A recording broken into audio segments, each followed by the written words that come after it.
ከእሁድ እስከ እሁድ ከሀገር ቤት እስከ አህጉራት መንፈሳዊ ይዘት ያላቸው ዜናና መረጃዎችን በጥልቀት የምንዳሰስበት መሰናዶ ነው። ከእሁድ እስከ እሁድ በኤልሻዳይ ቴሌቪዥን ኔትወርክ ከእሁድ እስከ እሁድ። እናስተለን ተመልካቾቻችን በያላችሁበት የእግዚአብሔር ሰላምና ጸጋ ይብዛላችሁ። እንዴት ከርማችኋል? አሁን ከዚህ ከኤልሻዳይ ቴሌቪዥን ስቱዲዮ የአየር ሰዓታችን ከእሁድ እስከ እሁድ የተሰኘው መሰናዶ ላይ እንገኛለን። በዚህ መሰናዶ እንግዲህ ከሀገር ውስጥና ከውጭ የመራረጥናቸው መረጃዎች ወደ እናንተ የምናደርስበት ጊዜ ነው። እኔ ሰለሞንና መክሊት በጋራ ሆነን ከእናንተ ጋር እንቆያለን። አብራችሁን ቆዩ። ከእሁድ እስከ እሁድ። ሰላም፣ እንዴት ነሽ? እንዴት ነህ? ሰላም ነው። ሰላም ነው። ሳምንቱ ጥሩ ነበር፣ እግዚአብሔር ይመስገን። ያው እንግዲህ ከእሁድ እስከ እሁድ የተሰኘው ሳምንታዊ ፕሮግራማችን ላይ ነው የምንገኘው። ተመልካቾቻችን እየጠበቁን ነው። ምን አዳዲስ መረጃዎች አሉ የሚል ነገር አለ። የመጀመሪያውን የምናስቀድመው ባለፈው በኢሰማኮ አዳራሽ ላይ የመዝሙር አልበም ምርቃት ዋዜማን ብለው ማሳወቂያ መርሃ ግብር ተካሂዶ ነበረ። ዘማሪው ማን ነው፣ መዝሙሩ ምንድን ነው የሚለውን በኋላ እናስከትላለን። ምናልባት ግን ዘማሪውን ወይስ መዝሙሩን እናስቀድም? ዘማሪው ቅደም። እሺ፣ ዘማሪው ታማኝ ሙሉነህ ነው። ያው እንግዲህ ታማኝ ሙሉነህ በጣም የተወደደ ዘማሪ ነው። በብዙ መድረኮች ላይ በከተማም በገጠርም ሲያገለግል ይታወቃል። በብዙዎች ዘንድ በጣም ተወዳጅ ነው። ምናልባትም ከዚህ በፊት ከዘመራቸው መዝሙሮች ውስጥ የምታውቂያቸው አሉ? አንዳንዶቹን አውቃቸዋለሁ። ማን አሳዳጁን ይወዳል፣ ይሾሩን ሆይ፣ አላቋረጥም ማንኳኳቴን፣ በምድር ላይ ካለው ነገር፣ ኢትዮጵያ ሀገሬ፣ ኢየሱስ ይመጣል የመሳሰሉትን በርካታ መዝሙሮችን ወደ ተገልጋዩ ማህበረሰብ አቅርቧል። ደግሞ በተለይ ከቨር ሶንጎችን ተስፋዬ ጋቢሶ ከቨር ያደረገ የሚሰራቸው በጣም ታዋቂ ናቸው። የሚገርም ነገር አሁን የሚያስመርቀው ሁለተኛ አልበሙን ነው። ከዚህ በፊት በአደባባዮች የሚል የመጀመሪያ አልበሙን አስመርቋልና የሚገርመው ደግሞ በተመሳሳይ ሰዓት ታህሳስ 10 2008 ዓ.ም ነበረ የተመረቀው የመጀመሪያው አልበሙ። ቆየት ያለ ነው። ምን ነበር እርሱ ያልሽኝ? በአደባባዮች። የሚገርምሽ ግን ይሄ ሁለተኛው አልበም እንግዲህ ድንቅ መካር የተሰኘ መጠሪያ ስም አለው። እውነትም ስሙ ራሱ አትራክት ያደርጋል አይደል? የተለየ ነገር። ድንቅ መካር ጥሩ መዝሙሮች ነው። በነገራችን ላይ 13 መዝሙሮች በውስጡ እንደተካተቱበት ነው በዚሁ የማሳወቂያ መርሃ ግብር ላይ ሲነገር የነበረው። 13 መዝሙሮችን አካቷል። አዲሱ የመዝሙር አልበም እንግዲህ በጉጉት እየተጠበቀ ያለ አዲስ አልበም ነው። መቼ ይመረቃል የት የሚለውን እንግዲህ ወደ በኋላ ብንመለስበት አይሻልም? እንግዲህ ሶላንተም በማሳወቂያ መርሃ ግብሩ ላይ ተገኝተ ነበረ። እንግዲህ እዛ ላይ ማን ተገኝቶ ነበረ? እንደገና እንዴት ነው ምርቃቱስ ሂደቱ የሚሆነው የሚለውን ነገር እስቲ ያለን ነገር በለን። መክሊት፣ ለተመልካቾቻችን ግልጽ ለማድረግ እንግዲህ በመርሃ ግብሩ ስነስርዓት ላይ ያው ባለፈው ታህሳስ 20 ነበር የተካሄደው በኢሰማኮ አዳራሽ። በነገራችን ላይ ወንድም አክሊሉ የፕሮግራሙ አስተባባሪ እንዲሁም ደግሞ አቶ ሰለሞን ሙልጌታ የሌላ ኢቨንት ማኔጂንግ ዳይሬክተር አብሮት ነበር። የኢትዮጵያ ወንጌላውያን ዘማሪያንና ሙዚቀኞች ማህበርም ዋና ጸሐፊ ታውቂያለሽ ይመስለኛል። ዘማሪያ ቤንዝን ለገሰም ነበረ። የታወቀው ጋዜጠኛ ደግሞ ታምራት ሞቲም አብሮ ነበር። የኢትዮጵያ ወንጌላውያን ዘማሪያን ሙዚቀኞች ማህበር ዋና ሰብሳቢ ደግሞ ሙዚቀኛ ቤተ አካሳ በስፍራው ተገኝተው ነበረ። እንግዲህ ዘማሪ አቤኔዘር ለገሰ አንድም ንግግር አድርገው ነበረ። የኢትዮጵያ ወንጌላውያን ዘማሪያንና ሙዚቀኞች ማህበር ዋና ጸሐፊ ነው። እሱ እንግዲህ አልበም ውስጥ አዲስ በሚመረቀው አልበም ላይ ከሰማቸው መዝሙሮች ውስጥ አንዱ እግዚአብሔር ይመለካል የሚለው መዝሙር ነበርና ምናልባት እንዴት ሰማው? ገና አልተመረቀም እኮ ጊዜውን አልገለጽንም። እሱ እጅ እንዴት ገባ ብዬ ነው እንግዲህ እሱን አናውቅም። አታውቂ? ሚስጥር ነው። እሱ ሚስጥር ነው። ግን እሱ እዛ መድረኩ ላይ እንዳለው ታማኝ ነው የሰጠው። ያው እንግዲህ ለግምገማም ሊሆን ይችላል። አንዳንድ የመጽሐፍ ምርቃት ሲኖር እንደዚህ የመዝሙር አልበም ምርቃት በሚኖር ሰዓት ቀደም ተብሎ ለሀያሲያንና ለነዚህ እንዲህ ያንን ነገር ይዘቱንም ቀርጹንም ለመናገር እንዲያስችላቸው ተብሎ ሚስጥር ይወጣል ይመስለኛል። አይደለም? ለዛ ይመስለኛል። በእርግጥ አልበም ምርቃቱ ገና ነው፣ ግን እንዳልሽው በእጁ ገብቶ ነበር ለመስማት ወይም እድሉን አግኝቶ ነበር ማለት ይቻላል። ቀጥይ። ይህን መዝሙር አንስቶ መዝሙሮቹ ይሄ መዝሙር ሌላ መዝሙሮችም የግጥም ይዘቱ እንደገና ዜማውም በጣም የሚደነቅ እንደሆነ የተለየ እንደሆነ ገልጿል። እንደውም ይሄኛው መዝሙር አንድ ግጥሙን እዛው ላይ ተናግሮት ነበረ። እግዚአብሔር ይመለካል በከፍታ፣ እግዚአብሔር ይመለካል በዝቅታ፣ እግዚአብሔር ይመለካል በሸለቆ፣ ምንም ነገር ሳይኖር ተጨክኖ የሚለውን አንስተው ነበርና እንዴት ሁላችንም በምንም አይነት ነገር ውስጥ ብናልፍ እግዚአብሔር ማመስገን እንዳለብን እግዚአብሔርን ማምለክ እንዳለብን ገልጾ ነበር ያለፈውና እንደዚህም ሌሎቹ መዝሙሮቹ እንደምንባረክበት እርግጠኛ ነኝ ትባረኩበታላችሁ ብሎ ነበር። ጥሩ መክሊት። ከዚህ ጋር ተያይዞ እንግዲህ ሌላው የተነሳው ምንድነው ምናልባት እንዲህ አይነቱ ልምምድ የመጀመሪያ ቢሆንም በዚህ የምርቃት ስነስርዓት ላይ የመድረክ ስቴጅ ማናጀሮች ተገኝተውበታል። ይሄ ምንድነው መሰለሽ በምርቃት ስነስርዓቱ ጊዜ የምርቃቱ ፕሮግራም ወይም ስነስርዓቱ በጣም ማራኪና ሳቢ እንዲሆን ተደርጎ የታሰበ ነው። ምክንያቱም በዛ የሚገኙ ታዳሚዎች የሚሰሙት ዜማ የሚያዩት በዙሪያቸው የሚያዩት ወይም የሚሰሙት ማንኛውም ነገር ማራኪ እንዲሆን ሳቢ እንዲሆን ተደርጎ የታሰበ ነው። ምናልባት ከዚህ በፊት ይሄ ልምምድ ላይ ይደረግ ይችላል። የመጀመሪያም ነው ብዬ አስባለሁ።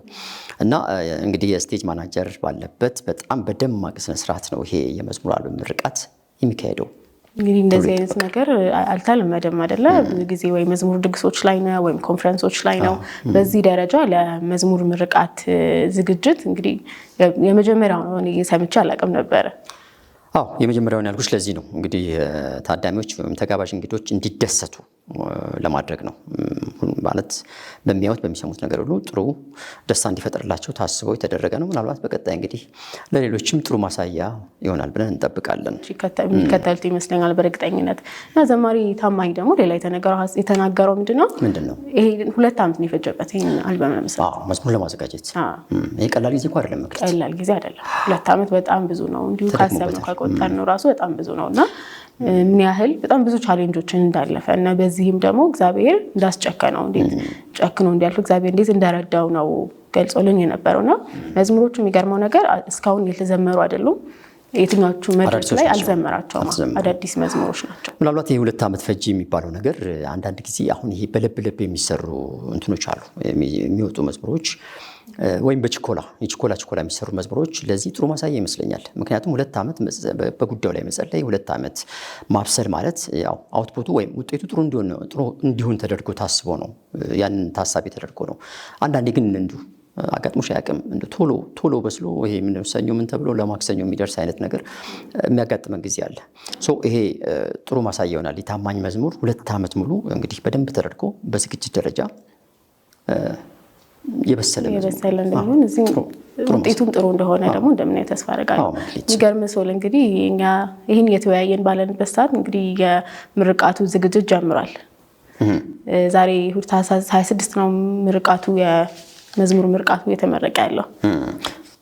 እንግዲህ እኛ እዚህ ከስቱዲዮ ሆነን ያው እዛ ለመታደም እድሉን ባናገኝም ክርስቲያን ማህበረሰብ በሙሉ በአጠቃላይ ማለት ይቻላል በታማኝ ሙሉነህ የመዝሙር ምርቃት ስነ ስርዓት ላይ እንዲገኙ ያልተገኙ ካሉ አሁን አልረፈደም አልመሸም ማለት እንችላለን። አልመሸም ገና ነው።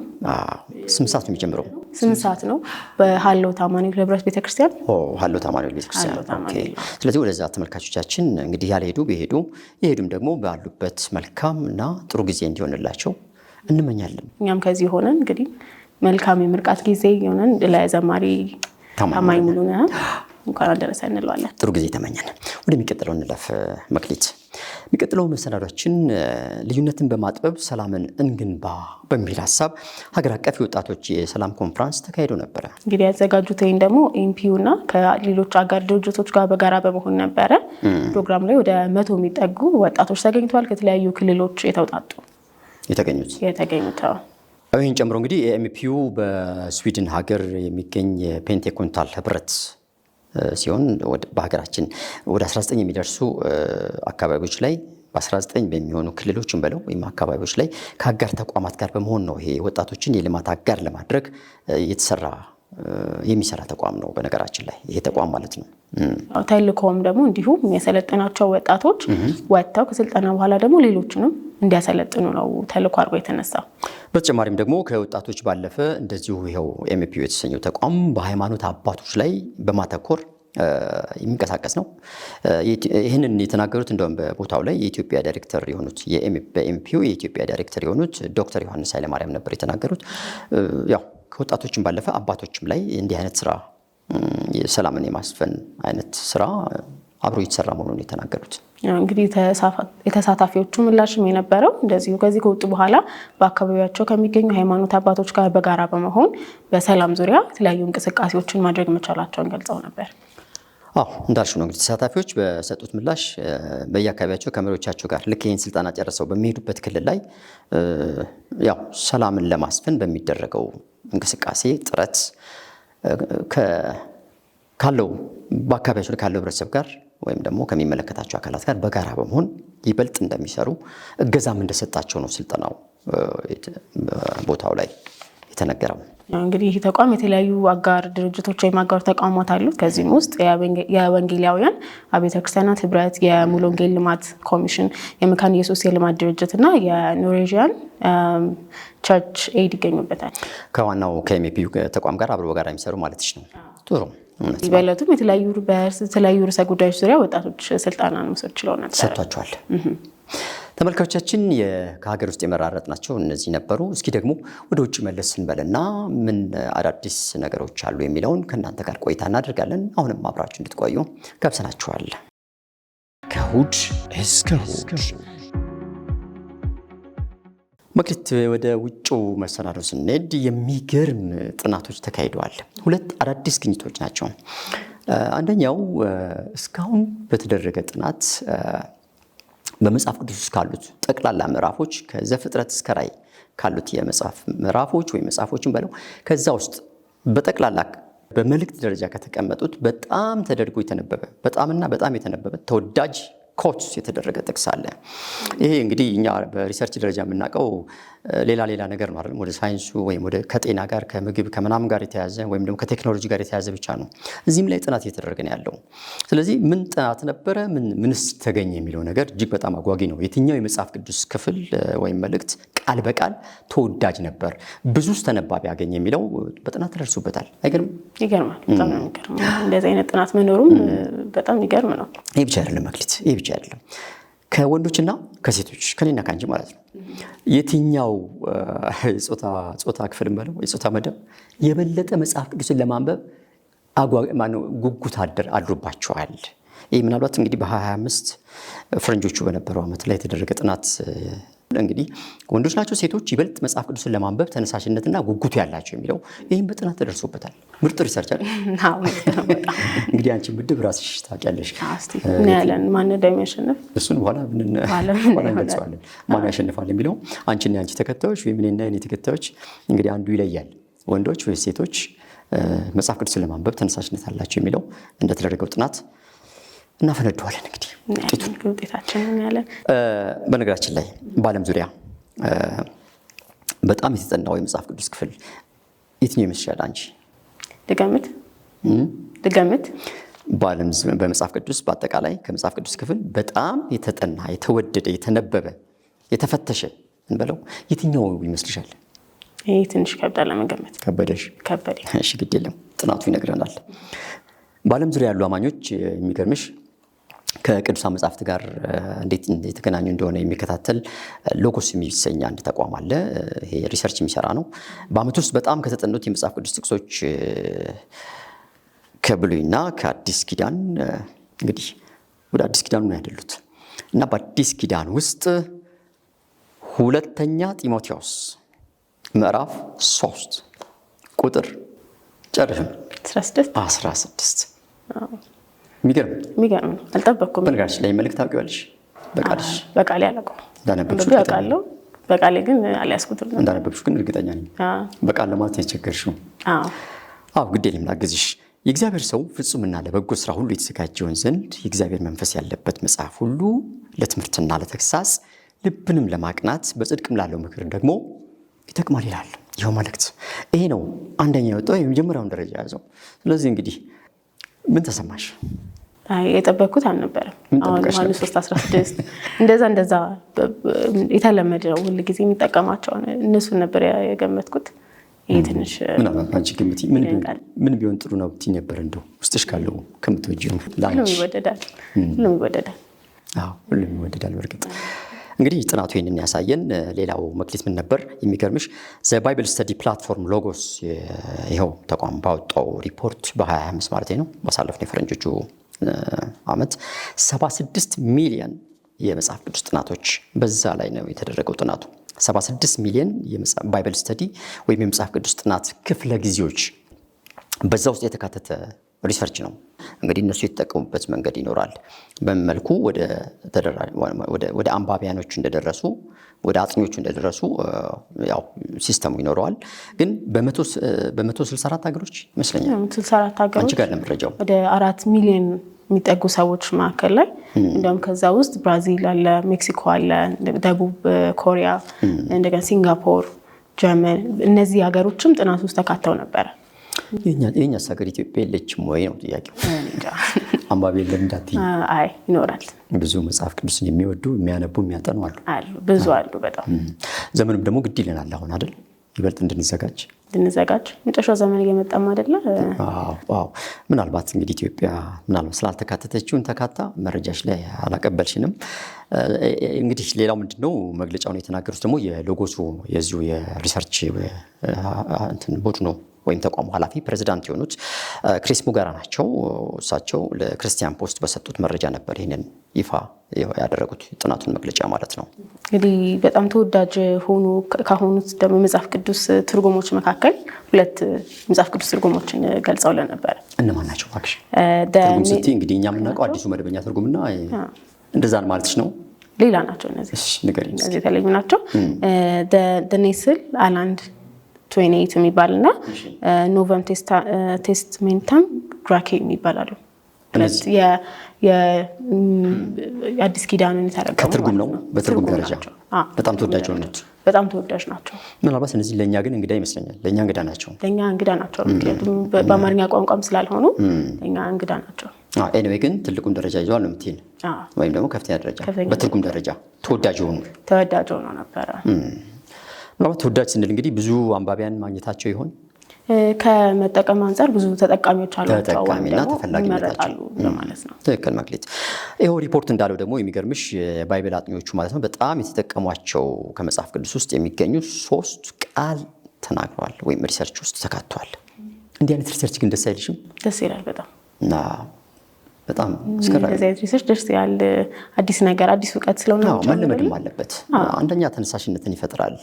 ሁለተኛ ደግሞ ክርስቲያኑ ማህበረሰብ ምን ላይ እንዳለ ምንስ ማወቅ እንዳለበት የፊውቸሪቲውን ማሳያ ነው፣ የወደፊቱንም ማሳያ ነው። ገብቶሻል አይደለም? ካለፈው በመነሳት የወደፊቱንም ያሳያል። ስለዚህ ጥሩ ነው። እንዲህ አይነት ሪሰርቾች መለመድ አለባቸው ለማለት ፈልጌ ነው። እነዚህ እንግዲህ ከመጽሐፍ ቅዱስ ውስጥ ካሉ እንደው ምን ያህል ቃላት አሉ ብለሽ ትጠብቂያለሽ? መጽሐፍ ቅዱስ ውስጥ በጣም ብዙ ከዘፍጥረት እስከ ራዕይ ብዙ ናቸው። በሺህ የሚቆጠሩ ቃሎች አሉ። ይበልጡም ይችላል። ከነዚህ ሁሉ ቃሎች ቶፕ ደረጃ ላይ የተቀመጡት የመጀመሪያው እግዚአብሔር የሚለው ቃል ነው። ሁለተኛው ኢየሱስ የሚለው ቃል ነው። እናም ሶስተኛው መንፈስ የሚለው ቃል። 3 ናቸው በከፍተኛ ደረጃ ላይ የተቀመጡት። ሜቢ እንግዲህ ይህን ሲስተም አውትሊስት የሚያደርግ ወይም ደግሞ ሊናገር የሚችል ይኖራቸዋል። እነሱ የሚያጠኑበት ሲስተም ይኖራል። አጥኞቹ እንግዲህ መጽሐፍን ከፍተው በሚያነቡበት ጊዜ የበለጠ ወይ ሪሰርች ሲያደርጉ የፈለጉትን ኮት ለማውጣት ሪሰርች በሚያደርጉበት ጊዜ የተጠቀሙትን ቃላት ቀምሮም ሊሆን ይችላል። ይሄንን ይፋ የሚያደርገው እንግዲህ እዛ ውስጥ የቴክኖሎጂም እንትን ለኛ እንግዳ ስለሆነ ባይገባንም ኤኒዌይ ግን መረጃው ይሄን ያሳያል። እግዚአብሔር፣ ኢየሱስ፣ ሶስተኛ ደግሞ መንፈስ የሚለው ቃል እርግጥ ትክክለኛ ቃሎችም ናቸው የተመረጡት። አዎ ይገባል። ምናልባት ክሪስ ሙገር የዳይሬክተሩ ናቸው። በሎጎስ አማካኝነት የመጽሐፍ ቅዱስን እውቀት ምንድን ያሉት እሳቸው በዓለም ዙሪያ ላሉ ክርስቲያኖች ተደራሽ ለማድረግ አሁንም ይኸው ተቋም ቴክኖሎጂውን እያዳበርን ነው። እንዲህና እንዲመስል ጥናቶችም ገና ወደፊት ይሰራሉ ነው። ጥሩ ነው። በጣም እኮ ደስ የሚል እኮ ነው። መሰራትም አለባቸው። ክርስቲያን ማህበረሰብም ይበረታታል። ያለው ነገር ላይ ጋር ላይ ያለው ነገር ምንድነው የሚለውን ነገር እውቀትም ደግሞ ጥሩ ነው በጣም። ተጨማሪ ሪሰርቾች ወደፊት እንደሚሰሩ ነው። እንግዲህ ዘገባው ደግሞ የክርስቲያን ቱዴይ ነው። እዛን ያገኘነው። ወደ ሌላው ዜና ብንተላለፍስ ወይስ ጨረስ? አንድ ትቀራናለች። ቅድም ከሁለታችን ማን ያሸንፋል ብለን አልነበረ? እንግዲህ በመጽሐፍ ቅዱስ በማንበብ ሴቶች በጣም ከፍተኛ እድሉ ቢኖራቸው ግን አሁን ላይ ወንዶች ናቸው እየመሩ ያሉት በንባብ ልምድና እንኳን ደስ አለ። ማን ይመራል? ወንዶች ነው እየመሩ ያሉት። ስለዚህ ሴቶች የመጀመሪያውን ደረጃ ይዘዋል ነው የምትይኝ? ሴቶች ጥሩ እድል ነበረን፣ ግን ወንዶች ነው መምራት ይቻሉት። አታነቡም ማለት ነው እንግዲህ አሉ ወይ ስራ ይበዛባቸዋል? እነሱ አሉን። እንግዲህ በአንቺ ግምት ጥናቱ እንዴት ወንዶች ሊሆኑ እንደቻሉ የአንቺ ምልከታ እኮ ይኖራል እዚህ ውስጥ ለምን ሆነ የሚለው ምክንያቱም ከዛ ምድብ ስለሆንሽ ምናልባት ሴቶች ብዙ ጫና ስላለባቸው ቤትም አለ ውጭም አለ ከዛ አንጻር ሊሆን ይችላል ምናልባት ወንዶች እየመሩ ያሉት ግን ያው ፐርሰናላይዝ መደረግ የለበትም ሁሉም የራሱ ኤክስፒሪየንስ አለውና ያው ይሄ ጥናቱ ያካለላቸው አካባቢዎችና ሰዎች ብቻ ናቸው ይሄኛውን መረጃ የሚሰጡን እንጂ የየግላችን ሁላችንም የራሳችን ልምድ አላችሁ ለማንኛውም በርቱ እሺ አንቺ ተከታዮች ጥሩ ነው እንግዲህ ዞሮ እኛ አይደለንም ያለው የጥናቱ ውጤት ነው የኛም ይፋ እያደረግን ያለ ነው ጥናቱ ያለውን እያስተጋባን ነው እንጂ እኛ ያደረግነው ጥናት አይደለም ከእሑድ እስከ እሑድ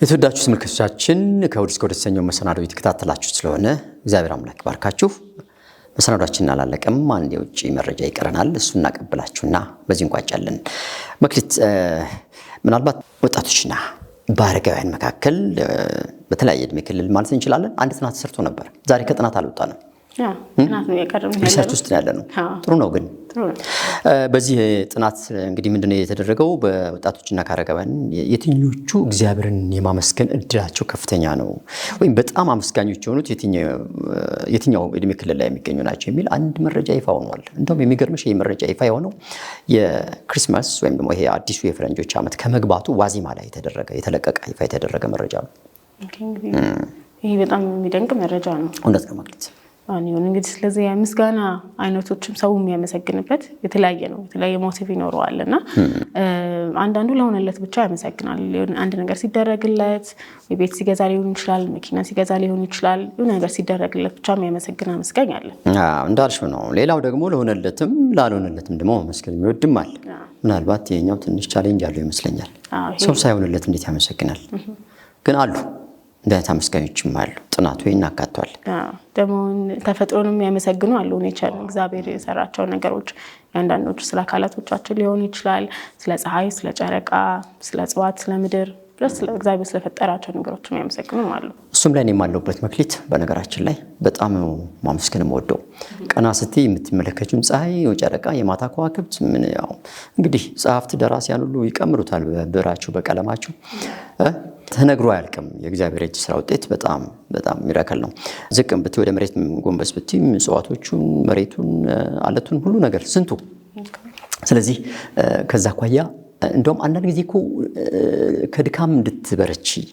ካለሽበት ነገር እንድትነሽ የሚያደርግሽም ነገር አለው አቅም ይሰጥሻል ምክንያቱም የእግዚአብሔር እጅ ስራ ውጤቶች አይደሉ ስለዚህ በተፈጥሮ የሚደሰቱ ሰዎች ከመደሰት አልፈው አመስጋኝ ከሆኑ ሰየው የሚገርምሽ ግን ይሄ ብቻ አይደለም አንዳንዶች ደግሞ ስለ ተፈጥሮ ብቻ ቀን ከሌሊት የሚያመሰግኑ አሉ እንዳልሽው የዚህን ዓለም ደግሞ ነገር እርግፍ አድርገው ትተው ስለ ኪንግደሙ ስለ እግዚአብሔር ኪንግደም ብቻ እያሰቡ ደግሞ ያመሰግኑ አሉ ማለት የዘላለም ህይወት ይጠብቀናል የዚህ ዓለም ነገር ከንቱና ከንቱ ነው በዚህ ውስጥ ያሉ ደግሞ አሉ እነሱ እንግዲህ በጣም እድለኞች ናቸው በዚህ ደረጃ ቺና ዓለም ትተው እግዚአብሔር መንግስት ብቻ ማሰብ በጣም የሚደነቅ ነው እንደገና ደግሞ ስለተጨመረላቸው እድሜ የሚያመሰግኑ አሉ በየቀኑ ሲኖሩ ስለተጨመረላቸው እያንዳንዱ እድሜ ስለሱ እግዚአብሔርም ደግሞ የሚያመሰግኑ አሉ እኔም አለሁበት ጠዋት ራሱ አመስገኛለሁ ዛሬም በማየት የጠዋትን ጀንበር የማታን ጨረቃ ስታይ እንደ እድሜን እግዚአብሔር ስለሚሰጥ አንዲትም ቀን ብትሆን ማመስገን ትልቅ ነገር ነው በእንዲህ ውስጥ እንግዲህ ሪሰርቹ ካካተታቸው እነዚህ ይገኙበታል የሆነው ነው ግን መክሊት በተለያየ እድሜ ክልል የሚገኙ ሰዎች ማን ይበልጥ አመስጋኝ እንደሆኑ በወጣው ሪሰርች መሰረት እንግዲህ ምንም በል ማን ይመስልሻል ምናልባት ከዛ በፊት ግን ማን ነው ይሄንን ጥናትና ሪሰርች የሰራው የትኛው ተቋም ነው የሚለውን ለተመልካች ግልጽ ብናደርግ ጥሩ ይመስለኛል በለንደን ኪንግስ ኮሌጅ ነው ጥናቱ የተደረገው ከ2050 ጎልማሶች ጋር ነው በጋራ ጥናቱ የተሰራው ማለት እነዚህ ሰዎች ያካቶ ነው የሚገርምሽ 34% የሚሆኑት ከተፈጥሮ ጥልቅ አድናቆት ኖራቸው ተፈጥሮን አድንቀው እግዚአብሔርን ፈጣሪን የሚያመሰግኑ አሉ ይላል መረጃው 34% ብዙ ነው በጣም ቀላል አይደለም እንግዲህ እግዚአብሔር የሚያመሰግኑ ደግሞ ወደ 28% ይመስለኛል እሱ ምናልባት 28% እሱን ከማለት ይልቅ አሁን ምን አለ መሰለሽ እንደማነጻጸርም እንዲመች አሁን ተፈጥሮን የሚያመሰግኑ 34% ስለራሳቸው ደግሞ ያመሰግኑ አሉ ስለራሳቸው ህልውና የሚያመሰግኑ ወይም አይደል ነው እንግዲህ ስለራሳቸውና ስለራሳቸው 31 በመቶ ጥናቱ ይሄን ያስቀመጠው። እንዳልሽው ግን 28 በመቶዎቹ ግን ስለ እግዚአብሔር የሚያመሰግኑ ናቸው ይላል። እጅግ በጣም አናሳ ይመስለኛል። ከንጽጽር አንጻር አናሳ ነው። ያው እግዚአብሔር ማመስገን እንዳለባቸው ምን ያህሉ ሰው እውቀት አለው ምን ያህል ሰው ያውቃል የሚለው ትንሽ ያጠያይቃል እንጂ ማጠያየቅ ብቻም አይደለም፣ ቁጭትም ሊያሳድርብን ይገባል። ከሁሉ በላይ መመስገን ያለበት እግዚአብሔር ስለሆነ የሁሉ ነገር ፈጣሪ እሱ አይደለም። ስለዚህ ይሄ ስታቲስቲክስ ይሄ ዳታ መቀየር አለበት። ምናልባት ለማስቀየር ደግሞ የኛ መሰናዶው የኛ መረጃም ግምት ውስጥ ሊገባ ይችላል ብዬ አስባለሁ። በአጠቃላይ ግን ከ18 ዓመት እስከ 34 ዓመት የዕድሜ ክልል ያሉ ሰዎች እግዚአብሔርን የማመስገን ተነሳሽነታቸው በጣም ከፍተኛ ደረጃ ላይ የተቀመጠ መሆኑ ተዘግቧል። በዚህ ውስጥ ወጣቶች፣ ጎልማሶች፣ ወጣቶች ይካተቱበታል። እንደ ጥናት ውጤት እንግዲህ ተመልካቾች ራሳቸው በዚህ ሰዓት ራሳቸው ማየት መፈተሽ ይችላሉ። እኔ ሴት ምድብ ውስጥ ነኝ ማለት ይችላሉ ማለት ነው። እንግዲህ ተመልካቾቻችን ራሳቸውን በዚህ እንዲገመግሙ እኛስ የትኞቹ ላይ እንዲሉ እንዲያካፍሉን ደግሞ ጥሪ እናቀርባለን። ስክሪናችን ላይ በሚገኘው አድራሻችን በቴሌግራም እና በቴክስት እናንተስ የት ወገን ናችሁ ምንድን ነው የምታስቡት የሚለውን ግለጹልኝ። እንዳልሽው ይሄ ቀላል ጉዳይ ስላልሆነ ነው መክሊት ያነሳን ያለነው ነገር። እስኪ ማመስገንን በተመለከተ ተመልካቾች ራሳቸውን ቢያዩበት ጥሩ ነው። የትኛው ውስጥ ናቸው? በምን ጉዳይ ያመሰግናሉ? ማንን ያመሰግናሉ? ለእግዚአብሔር የሚሰጡት ቅድሚያ የትኛው ደረጃ ላይ እኛ ካቀረብነው ሪፖርት አንጻር ወይም የጥናት ውጤት የትኛው ጋር ነው የተመልካቾቻችን ውጤት የሚለውን ተመልካቾች በዚህ ሰዓት ራሳቸውን ቢፈትሹበት ጥሩ ይመስለኛል። እንዳልሽው እንግዲህ ያላቸውን አስተያየት ደግሞ ስክሪኑ ላይ በሚያዩት አድራሻችን በቴሌግራም በቴክስት ቢያሳውቁን ምናልባት መማማሪያም ሊሆን ይችላል ብዬ አስባለሁ። እንግዲህ ምናልባት እናጠቃለው ይመስለኛል ይህንን መሰናዷችንን። በነገራችን ላይ በለንደን ኪንግስ ኮሌጅ ነው ይሄ ጥናት የተሰራው። ያው ከ18 እስከ 34 ዓመት የዕድሜ ክልል የሚገኙ ወጣቶች እግዚአብሔርን በማመስገን የላቀ ተሞክሮ አላቸው ብሏል። ወጣቶች እንኳን ደስ አላችሁ እንበላቸው አይደለም? በእርግጥም እንኳን ደስ አላችሁ ወጣቶች፣ እግዚአብሔርን በማመስገን ቀድሞ ተገኝተዋል። በጣም ትልቅ ነገር ነው። ይቀጥል፣ እሰየው የሚል ያበረታታል። ከእሑድ እስከ እሑድ መክሊት እንግዲህ ከባህር ማዶ ያገኘናቸው መረጃዎቻችን የእስካሁኖቹ ናቸው። አብዛኞቹ እንግዲህ ያው ጥናትና ጥናት ተኮር ላይ ያተኮሩ ነበሩ። ከመጨረሳችን በፊት ግን አንድ ሰበር ማስታወቂያ አለ ይመስለኛል አንቺ ጋር። አንድ ሰበር ማስታወቂያ አለ። እንግዲህ እንደሚታወቀው የኤአይ ቴክኖሎጂ ወይም የአርቲፊሻል ኢንተሊጀንስ በመንፈሳዊ ሕይወት ከቤተክርስቲያን ከአገልግሎት አንጻር በክርስቲያን ማህበረሰቡ ዘንድ የተለያየ ለየቅል የሆነ ሀሳብ አለው። ኤአይ እየዘመረ ነው። ኤአይ እየሰበከ ነው። ኤአይ ስልጠና እየሰጠ ነው። በአሁኑ ሰዓት ኤአይ ሁሉም ነገር ሆኗል። እውነት ነው። ይህ ነገር እጅግ በጣም አሳሳቢም ነው፣ አወዛጋቢም ነው። እንደየተመልካቹ እንደየሰው ዝንባሌ ይለያያል። እንደውም አሁን ላይ ካሉ በርካታ ሶሻል ሚዲያዎች ላይ በጣም እየተናፈሰና እየተሰራጨ ያለ ወሬ ነው የኤአይ ጉዳይ፣ የአርቲፊሻል ኢንተለጀንስ ማለት ነው። በተለያዩ ደግሞ የዌብሳይት ድረገጾችም ላይ እንደዚሁ ኤአይ እና የኤአይ ቱልስ ወይም ቴክኖሎጂ ውጤት ምን ላይ እየደረሰ እንደሆነ ተቀባዩ ማህበረሰብ ደግሞ የትኛው ማህበረሰብ ክፍል ክልልም ሊሆን ሀገር በምን አይነት ሁኔታ በምን አይነት መልኩ ከኤአይ ጋር እየተላመደ እየተግባባ መሆኑ በጣም አሳሳቢም እንዳልኩት አወዛጋቢም ጉዳይ ሆኗል። ይህ ብቻ ሳይሆን ደግሞ ከዓለም ወደ ቤተክርስቲያንም እየገባ ነው ያለውና ምናልባት አንቺ እንዳልሽው እየዘመረ ነው ስቲ ነበረ፣ እየሰበከም ነው ስቲ ነበር። ይህ ብቻ አይደለም፣ ብዙ ዘርፈ ብዙ ግኝቶች አሉት የኤአይ ቱልስ። ይህን በሚመለከት ዝምታን ሰብረን እንግዲህ በቀጣይ ወይም ደግሞ ምናልባት ጊዜውን አሁን መጥቀስ ባያስፈልግም ኤአይ እና ኤአይ ቴክኖሎጂን አስመልክተን የምናነሳው የምንዳስሰው የምንፈትሸው ዝግጅት ይኖረናል። መክሊት ምናልባት በዚህ መሰናዷችን ላይ ጉዳዩ የሚመለከተው ተደራሽ አካል በቴዎሎጂም አኳያ ቴዎሎጂያን ጋብዘን ከመጽሐፍ ቅዱስ አተያይ ጋር በቴክኖሎጂ ደግሞ በቴክኖሎጂ ቀረብ ያለ እውቀት ያለውን ጋብዘን የተመልካቾችን ምልከታ ለማጥራት የምንሰራው መሰናዶ ወይም ዝግጅት እንዳለ ለማሳሰብ ነው። መክሊት እንግዲህ ተመልካቾቻችን እንግዲህ በዚህ ዙሪያ የተለያዩ ሀሳቦች፣ ጥያቄዎች እንግዲህ መልከታዎቻችሁን ስክሪኑ ላይ በሚገኘው አድራሻችን እንድትገልጹልን እንድታቀርቡልን እንላለን። አዎ ተመልካቾቻችን እንግዲህ እናንተም ያላችሁን ኤአይ እና የአርቲፊሻል ኢንተለጀንስ ቴክኖሎጂን በተመለከተ ያላችሁን ምልከታ ያላችሁን ግንዛቤ እናንተም ማጋሩን። ስክሪኑ ላይ በምታዩት አድራሻችን በቴሌግራም በቴክስትም ብትነግሩን፣ ጥያቄ ማስተያየትም ካላችሁ አክላችሁ በምናዘጋጀው መሰናዷችን ላይ ወይም ዝግጅት ላይ ግባት ሊሆን ይችላል። እንግዲህ የዛሬውን በዚህ አበቃን። ከእሑድ እስከ እሑድ በተሰኘው መሰናዷችን ላይ አብረናችሁ እስካሁን የቆየ ነው እኔ ሰለሞን ተክለጻድቅ እና መክሊት በጋራ በመሆን ነበረ። ቀጣይ የኤልሻዳይ ቴሌቪዥን ፕሮግራሞችን እንድትከታተሉ ከወዲሁ ጋብዘናችኋል። መልካም ጊዜ። ከእሑድ እስከ እሑድ ከሀገር ቤት እስከ አህጉራት መንፈሳዊ ይዘት ያላቸው ዜናና መረጃዎችን በጥልቀት የምንዳሰስበት መሰናዶ ነው። ከእሑድ እስከ እሑድ በኤልሻዳይ ቴሌቪዥን ኔትወርክ። ከእሑድ እስከ እሑድ